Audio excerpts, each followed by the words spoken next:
여러분에게 옷이 100벌 있습니다. 생각만 해도 기쁘죠, 그죠? 생각만 해도 기쁩니다. 옷이 100벌이라니. 옷이 100개가 있습니다. 그런데 여러분이 수납할 수 있는 공간은 70벌밖에 안 되는 거예요. 70벌. 자, 이럴 경우 우리는 어떻게 해야 됩니까? 첫 번째, 새로운 옷장을 구입해야 됩니다.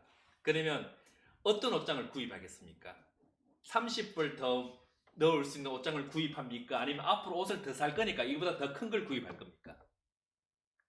자, 두 번째는 무엇입니까? 100벌 가운데 70벌밖에 못 넣으니까 30벌을 빼내는 것입니다. 그 100벌 가운데 여러분 가만히 생각해 보면 1년에 한 번도 안 입는 옷들이 있거든요. 그죠? 그런 옷들을 중심으로 빼내는 것입니다. 그래서 옷장의 공간을 이렇게 확보해 가는 것입니다. 여러분은 이 두 부류 중에 어느 부류에 속하십니까? 최근 유행하는 말이 미니멀 라이프입니다. 미니멀 라이프. 스스로 좀 불필요하다는 물건이나 아까운 물건들을 이렇게 기부하는 등으로 자신이 가진 것에 대해서 좀 만족하면서 살아가는 삶, 이것을 추구하는 것입니다. 물건을 적게 소유함으로 삶이 좀 단순해지고 나아가 마음과 생각이 정리되면 도리어 삶이 더 풍요로워질 것이다 라는 것입니다. 이런 거는요, 물건뿐만이 아니라 인간관계도 조금만 방심하면 어떻게 됩니까? 막 뒤죽박죽이 됩니다. 언젠가 사용할 것 같아서 챙겨두었던 것들, 꼭 필요하지 않지만 충동 구매한 것들, 사은품 보고 구입한 엉뚱한 물건들, 그리고 아마 우리 형제님들은 다 알 겁니다. 더 이상 필요치 않는 수많은 전선들, 그죠? 이걸 어떻게 합니까? 박스에 다 집어넣어 놓고 집안 어딘가에 분명히 있습니다. 찾지 못할 뿐이지 집안 어딘가에는 분명히 있습니다. 그리고 먼지가 쌓여갑니다. 이런 것들은 보통 언제 발견됩니까? 이사 갈 때, 그렇죠. 이사 갈 때 발견되는 거예요. 우리 집에 이런 것도 있었나? 혹시 그런 거 없습니까? 집에 분명히 있는 거 아닌데 못 찾아요. 그래서 또 새로 구입합니다. 새로 구입하고 나면 이게 발견돼요. 그죠? 그런 경우가 있습니다. 현재 많은 사람들이 이렇게 미니멀 라이프의 삶을 바꾸어 가듯이, 미니멀 라이프로 삶을 바꾸어 가듯이 기업들도 어떻게 합니까? 단순함을 추구합니다. 휴대폰, 가전제품 이런 것들은 사용 설명서가 복잡하니까 다 읽어보는 사람이 별로 없습니다. 그죠? 실질적으로는 복잡한 것을 싫어하는 것이 우리 인생입니다. 복잡할수록 어떻게 합니까? 단순함을 생각할수록 뭡니까? 능력이고 이게 실력이 되는 것입니다. 그 애플의 아이폰이 성공한 이유가 무엇입니까? 그전에 핸드폰들은 버튼이 되게 많았어요. 그죠? 밖으로 버튼이 되게 많았는데 아이폰은 버튼을 없애버린 겁니다. 단순하게 만들어버린 것이죠. 이것이 능력이었고 이것이 실력이었습니다. 사업을 하시든 경영을 하든지 학문을 하든지 가정생활이든지 신앙생활이든지 이 단순하게 할 수 있는 것, 단순하게 할 수 있는 것이 이게 실력이고요. 이게 능력인 것입니다. 어떻게 하면 좀 더 단순해질 수 있겠습니까? 단순함의 능력을 깨달은 사람이 그 인생의 반 이상은 성공한 것이다. 이렇게 볼 수 있습니다. 여러분 TV 프로그램 중에 백종원의 골목식당이나 혹시 보신 적 있습니까? 백종원의 골목식당 이 프로그램 보면요, 이 한국에 있는 그런 골목의 상권을 활성화시켜주기 위해서 백종원 씨라는 분이 이렇게 솔루션을 줍니다. 그 중에 많은 부분이 뭘 합니까? 맛을 어떻게 하면 더 맛있게 낼 수 있는지, 식당이니까 그런 것도 가르쳐 주지만 또 하나 부딪히는 게 뭡니까? 음식 가짓수를 줄여라. 당신 너무 많아. 이 가게는 음식이 너무 많아. 한 개, 두 개, 세 개만 집중해서 하라. 이게 솔루션입니다. 식당 메뉴를 최소화하여 한 가지 메뉴라도 제대로 잘 만들어라. 이 한 가지를 제대로 잘 만들면 뭡니까? 다른 메뉴들은 앞으로 추가하면 된다는 것입니다. 이것이 백종원 씨의 솔루션입니다. 단순해지면요, 쉬워지고 잘 되고 오래 갑니다. 간단함 속에 간단함 속에는요, 그 속에 치열한 삶의 모습이 있습니다. 간단하게 만들기 위해서 끊임없이 고민하고 생각해야 됩니다. 또 간단하게 만들기 위해서 정리해야 되고 가지치기가 있어야 합니다. 단순함을 만들어내는 것은 수많은 사람들이 피 흘리듯이 노력해야 나오는 결과물입니다. 이 단순한 것이요, 단순한 게 아니라는 겁니다. 단순함 속에는요, 내면의 치열함, 그리고 노력이 그 속에 있어야 하는 것입니다. 오늘 우리가 살펴볼 본문의 주인공, 말씀의 주인공은 히스기야라는 왕입니다. 히스기야. 이 왕은요, 그는 아주 복잡한 상황 속에서 왕이 된 사람입니다. 왕위에 오른 인물입니다. 지금 나라 정세가 어땠냐면요, 북이스라엘, 남유다, 나라는 이미 옛날에 쪼개져 있었습니다. 쪼개져 있었는데, 이 나라를 중심으로 해서 주변의 나라들이 너무 강대국이 있었습니다. 요 위에는 누가 있었냐면요, 아수르라고, 대영박물관 가면 나오는 그 아수르라는 나라, 신흥강국인 아수르가 있고요. 이 나라가 북이스라엘을 침공합니다. 이제 그래, 북이스라엘은 역사적으로 곧 망하게 생겼습니다. 이 기점으로 봤을 때, 성경 기점으로 봤을 때 결과적으로 보면 곧 망합니다. 남쪽으로 누가 있냐면 이집트입니다. 이때 당시 이집트는요, 전통의 강호입니다. 전통의 강호. 그 가운데에 끼어 있는 게 지금 유다라는 나라였습니다. 그런데다가 이 이집트는, 애굽은 남유다에 계속 뭡니까? 압박을 가하고 있는 상황입니다. 또 이 히스기야는 왕이 되긴 왕이 되었으나 그 히스기야의 아버지도 왕이겠죠, 당연히. 아하스라는 왕인데, 이 아하스라는 왕이요, 나라의 정치, 경제, 신앙에 이르기까지 완전히 망쳐놓습니다. 그 내부적으로 힘든 거예요. 내부적으로도 힘들고 외부적으로 힘든 상황 가운데에 지금 왕이 되었습니다. 히스기야의 아버지 아하스의 삶에 대해서, 아하스 왕의 삶에 대해서 성경이 기록해 둔 것이 있습니다. 열왕기하 16장 2절 말씀입니다.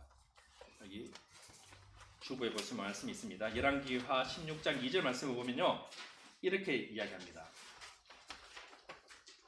아하스가 왕이 될 때에 나이가 20세라 예루살렘에서 60년간 다스렸으나 그의 조상 다윗과 같지 아니하여 그의 하나님 여호와께서 보시기에 정직히 행하지 아니하고,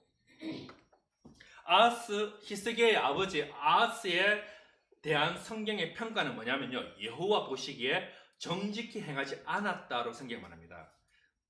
자, 그렇다고 뭐 이스라엘 백성들은 제대로 잘 살았느냐? 그렇지도 않다는 것입니다. 이스라엘 사람들도 우상을 섬기며 자기가 원하는 대로 살아갔습니다. 열왕기하 17장 41절 말씀입니다. 열왕기하 17장 41절 말씀 제가 읽어드릴게요. 이 여러 민족이 여호와를 경외하고 또 그 아로 새긴 우상을 섬기니 그들의 자자손손이 그들의 조상들이 행하는 대로 그들도 오늘까지 행하니라. 이게 무슨 말이냐면요, 우상들을 섬기기 시작했다. 백성들도 우상을 섬기기 시작했다, 이 말입니다. 나라의 외부적으로 내부적으로 복잡한 정세, 사정 속에서 25살에 왕이 된 청년입니다. 25살짜리 왕이 가진 힘이 어느 정도이겠습니까? 그런 그가 단번에 삶을 바꾸는 일을 시작했습니다. 그 시작점은 단순함에서 시작했다는 것입니다. 그 단순함이 그에게 실력이 되었고 능력이 된 것입니다. 히스기야는 복잡하게 생각하지 않았습니다. 단순하게 생각했습니다. 히스기야가 선택한 단순함, 이 단순함은 우리가 선택해야 할 단순함입니다. 그것은 바로 예배입니다. 예배. 오늘 본문 속에 나타나지 않지만 역대하, 동일한 사건을 기록해둔 역대하 29장에 보면 이 복잡한 국내 정세 속에서 히스기야가 했던 일은 하나님의 성전을 고치고 청소하고 예배하였다는 것입니다. 역대하 29장 2절과 3절 한번 보실까요? 역대하 29장 2절과 3절 말씀입니다. 히스기야가 그의 조상 다윗의 모든 행실과 같이 여호와 보시기에 정직하게 행하여 첫째 해 첫째 달에 여호와의 전 문들을 열고 수리하고 이야기합니다. 히스기야는 예배로 단순해진 것입니다. 그리고 본문 6절에서도 오늘 우리가 읽었던 본문 6절에서도 어떻게 이야기합니까? 곧 그가 여호와께 연합하여라고 이야기합니다. 연합하였다라고 이야기합니다. 이 본문이 말하는 연합이라는 뜻은 이 연합이라는 단어의 뜻이 뭐냐면요. 집착하다, 달라붙다, 붙들다라는 뜻을 가지고 있습니다. 성경에서 연합이라는 말은 서로 달라붙어서 뗄 수 없는 이 신체의 각 부위 이런 부분을 묘사할 때 연합이라는 말을 사용합니다. 창세기에서는 이 단어가 남자가 여자가 연합하여라고 할 때 똑같은 단어를 씁니다. 히스기야는 지금 뭡니까? 우리 몸이 분리될 수 없듯이 하나님께 달라붙어 있겠다라고 합니다. 하나님을 붙잡겠다라고 고백하고 있는 것입니다. 히스기야는요, 이 예배를 놓치고 싶지 않았습니다. 예배만큼은 꼭 붙들고 싶었던 것입니다. 예배를 꼭 붙들면서 하나님과 연합하여서 살고 싶어 했던 것입니다. 사람들이 묻습니다. 히스기야 왕이요, 아수르와 손잡을 것입니까? 아니면 애굽과 이집트와 손잡을 것입니까? 이때 히스기야는 내가 아수르와 손을 못 잡는다 할지라도, 내가 애굽을 잡지 못한다 할지라도 나는 하나님과 손을 꼭 잡겠다. 내가 하나님과 연합하겠다라고 결단합니다. 그 각오가 6절, 방금 읽었던 그 6절에 나타나고 있습니다. 이것이 히스기야가 가지고 있는 단순함의 탁월함입니다. 히스기야는요, 상황이 복잡합니다. 이 상황 복잡한 가운데 그 상황 속에 뛰어들지 않았습니다. 그는 단순하게 뭡니까? 하나님께 나아갔다는 것입니다. 그런데 보통 우리는 어떠합니까? 상황이 복잡하면요, 그 상황 속에 뛰어들게 되어 있습니다. 그 상황 속에 뛰어들어서 이겨내고 무엇인가 풀어내기 위해 복잡한 상황 속에 뛰어들어 무엇인가 해보려고 하는 것이 실질적으로 우리 삶의 모습이기도 합니다. 생각이 복잡하고 상황이 복잡할 때 여러분 이때까지 어떻게 하면 살아왔습니까? 머리가 터지듯이 고민하고 생각해도 해결되는 것은 아무것도 없더라는 것입니다. 물론 고민하면 조금의 아이디어는 나올 수 있습니다. 그런데 그 아이디어를 제대로 사용해 본 적이 없을 것입니다. 예수님께서도 말씀하시지 않았습니까? 누가 염려함으로 그 키를 한 자라도 더 할 수 있겠느냐? 고민하고 복잡하게 생각해도 해결될 것이 없다라는 말씀입니다. 히스기야는 상황의 실마리가 상황 속에 있는 것이 아니라 하나님께 있음을 믿었습니다. 상황의 실마리는 하나님께 있습니다. 우리가요, 하나님께 가면 실마리가 풀릴 줄 믿습니다. 그래서 이 히스기야는요, 잃어버린 예배를 회복하기 시작한 것입니다. 히스기야는 자기 인생의 목적이 무엇인지 분명히 알고 있었습니다. 여러분, 웨스트민스터 신앙고백 혹은 소요리 문답이라는 것이 있습니다. 우리 기독교의 교리를 정리해 둔 겁니다. 제1문, 제 첫 번째 질문과 첫 번째 대답을 한번 보시기 바랍니다. 제가 주보에 기록해 두었습니다. 주보에 보시면, 자, 소요리 문답 제1문. 사람의 죄를 지는 목적은 무엇입니까? 답은 무엇입니까? 사람의 죄를 지는 목적은 하나님을 영화롭게 하고 영원토록 그를 즐거워하는 것이다 라고 합니다. 이것이 기독교의 신앙을, 교리를 묶어놓은 첫 번째 질문과 첫 번째 대답입니다. 하나님을 영화로워하고 하나님을 즐거워하는 것이 무엇입니까? 바로 예배입니다. 내가 왜 밥 먹는지, 내가 왜 숨을 쉬는지, 내가 왜 자는지, 내가 왜 돈을 버는지 그 목적을 분명히 알아야 합니다.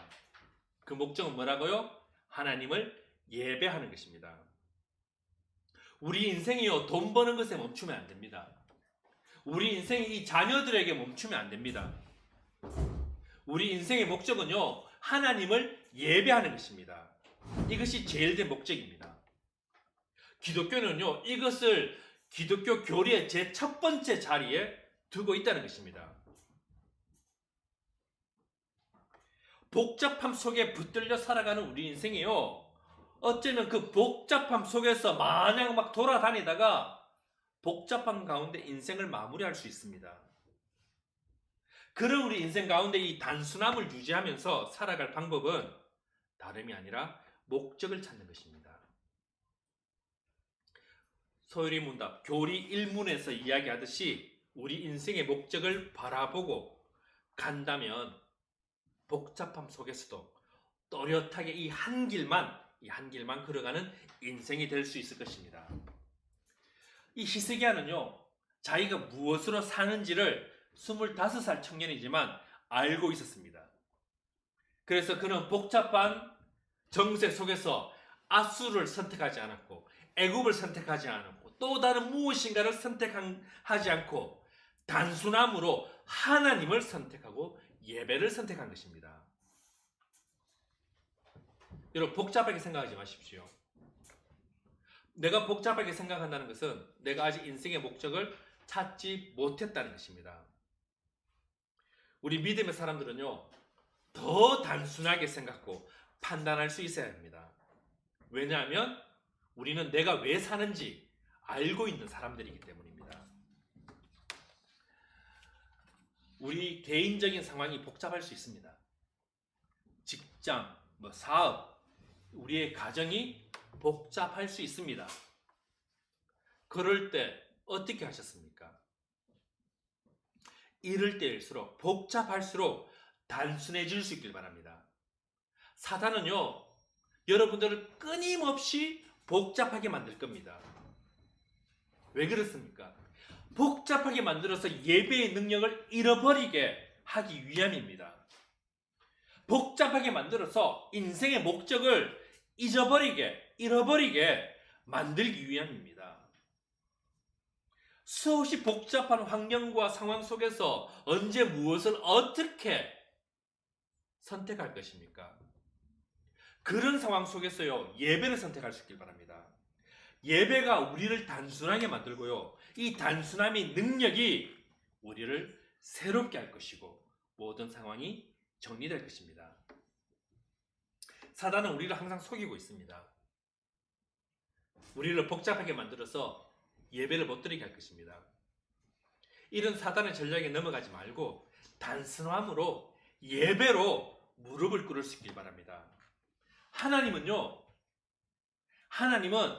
예배하지 않는 인생을 통해서 일하지 않습니다.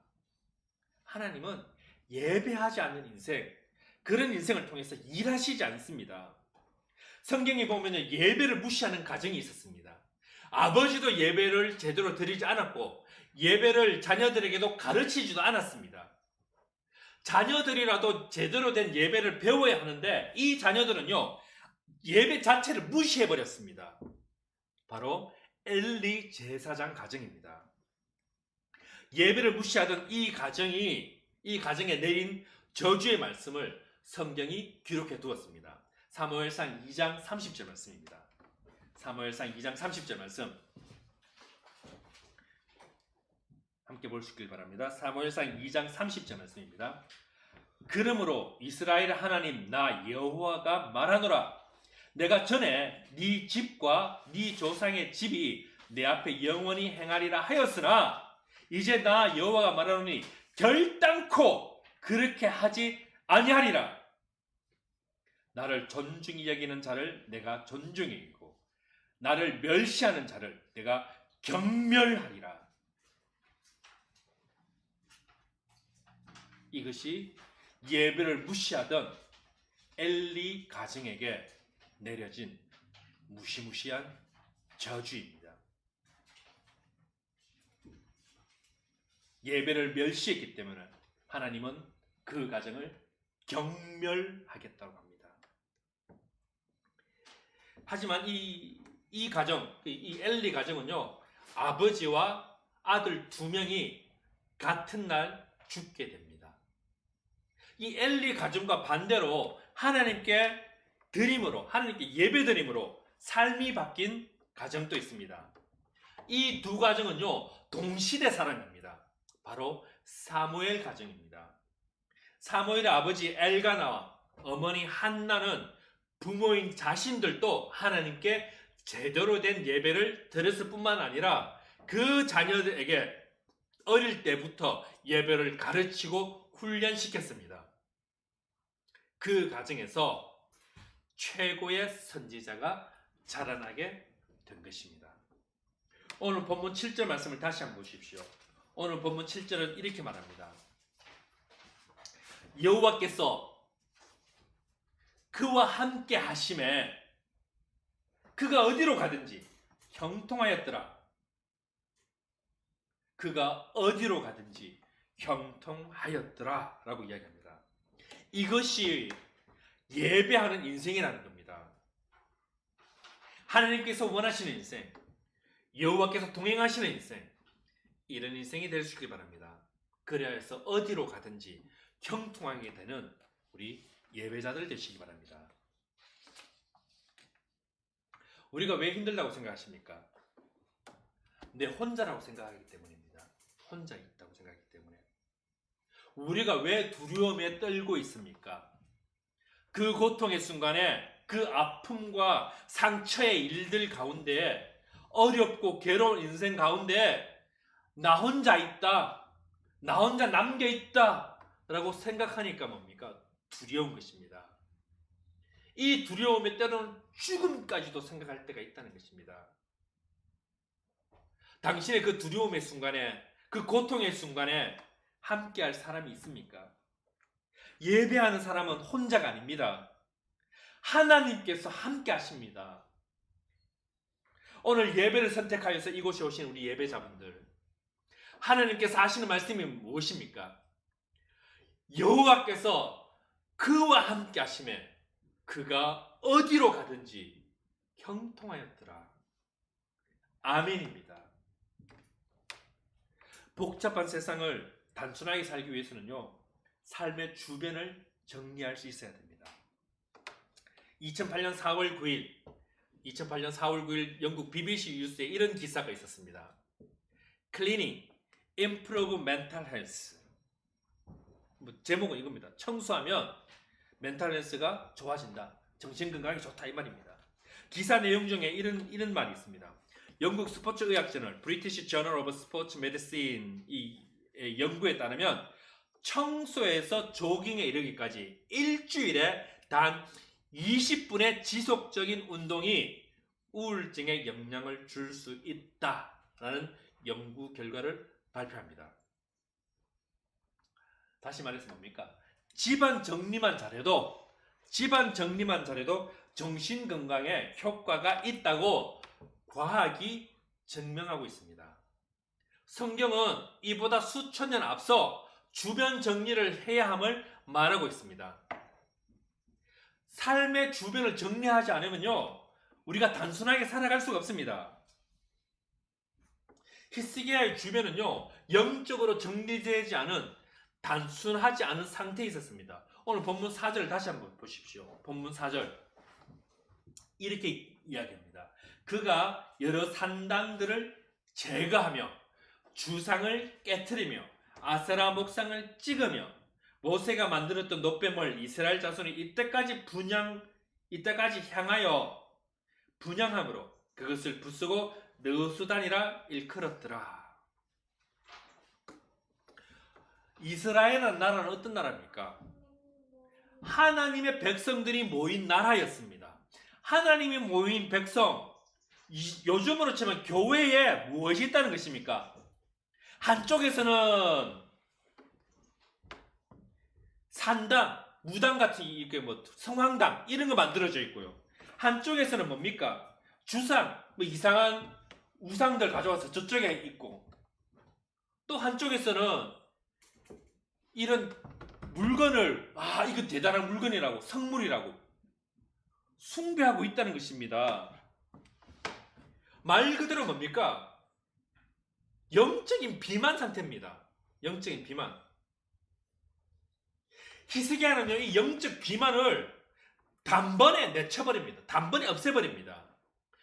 히스기야는 왕이 되자마자 25살 왕이 되자마자 영적 비만 덩어리들 다 제거해버립니다. 많은 사람들이 반대했을 것입니다. 이때까지 이 부분, 저 부분, 저 부분 자기 마음대로 다 살아갔는데 사람들이 이렇게 이야기합니다. 이걸 없애면 이때까지 이게 좋아서 왔던 사람들 어떻게 책임질 겁니까? 저것이 좋아서 왔던 사람들 어떻게 책임질 것입니까? 만약 이것을 없애서 저주받으면 어떻게 하실 것입니까? 라고 분명히 히스기야에게 물었을 것입니다. 이렇게 하면 안 됩니다. 모두가 잘 합쳐서 잘 가봐야 됩니다. 등의 말들을 분명히 들었을 것입니다. 그런데 이 모든 말들을 히스기야는 어떻게 합니까? 단호하게 깨트려버릴 것입니다. 하나님이 싫어하는 거다. 없애버려! 라고 결단한 것입니다. 우리 그리스도인의 삶이 어때야 합니까? 이때까지 살아오던 습관대로 살아가는 것이 옳은 것입니까? 이때까지 하던 대로 하던 것이 옳은 것입니까? 선택하셔야 됩니다. 그것이 하나님이 싫어하는 것이라면 깨트려버려야 됩니다. 성경이 옳다고 하는 것이 옳은 것이고요. 성경이 아니다 말하는 것은 아닌 것입니다. 하나님의 말씀의 기준에 따라 살아갈 수 있길 바랍니다. 히스기야는 그래서 단호하게 결정 내린 것입니다. 우리 인생을 되돌아볼 수 있길 바랍니다. 우리 인생 중에, 여러분 인생 중에 하나님이 싫어할 만한 것을 바꾸어 갈 수 있길 바랍니다. 잘라낼 것이 있다면 잘라내야 합니다. 버릴 것이 있다면 버려야 합니다. 히스기야처럼요, 삶의 주변을 정리할 수 있길 바랍니다. 이것이 하나님이 요구하시는 단순함의 능력입니다. 성경이 우리에게 이 히스기야를 보여주시는 이유가 무엇입니까? 그것은 바로 따라하라는 것입니다. 모델을 보여주었으니 모델이 보여준 대로 행동하고 따라하라는 것입니다. 3절을 보도록 하겠습니다. 본문 3절. 히스기야가 그의 조상 다윗의 모든 행위와 같이 여호와께서 보시기에 정직하게 행하여. 히스기야는요, 닮아갈 사람이 신앙의 모델이 없었습니다. 자기가 닮을 수 있는 사람이 누굽니까? 자기 아버지 아하스인데, 이 아버지는요, 남유다 최악의 왕입니다. 이 아하스는 자기 자녀들을 불태워 죽여버립니다. 역대하 28장 1절에서 3절 말씀입니다.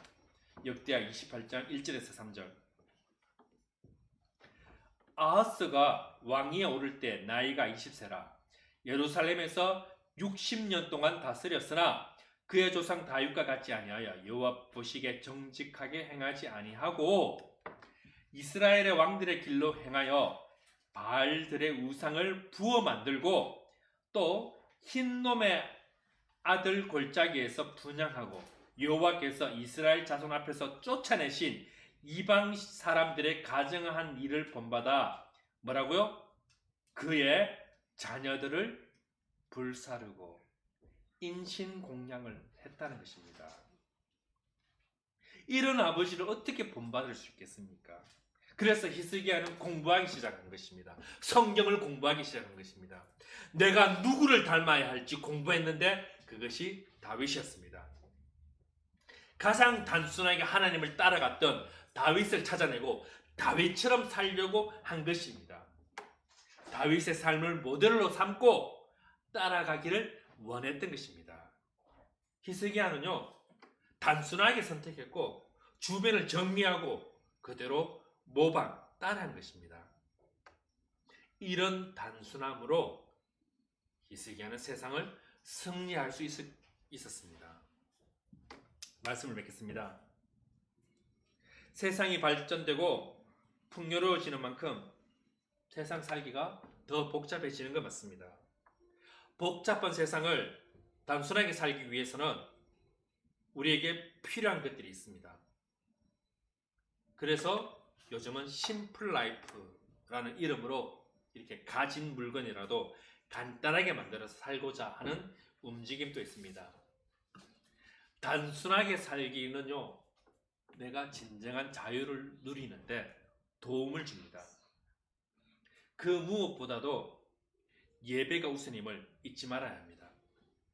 또한 삶의 주변을 정리할 수 있어야 됩니다. 영적 비만, 영적 우울증에 걸리게 하는 것이 있다면 삶의 영역 속에서 다 치워버리는 결단이 있길 바랍니다. 복잡한 삶을 하나님과 함께 단순하게 살 때 7절의 말씀처럼 여호와께서 그대와 함께 하심에 그대가 어디를 가든지 형통하였더라의 축복이 있기를 바랍니다. 기도드리겠습니다.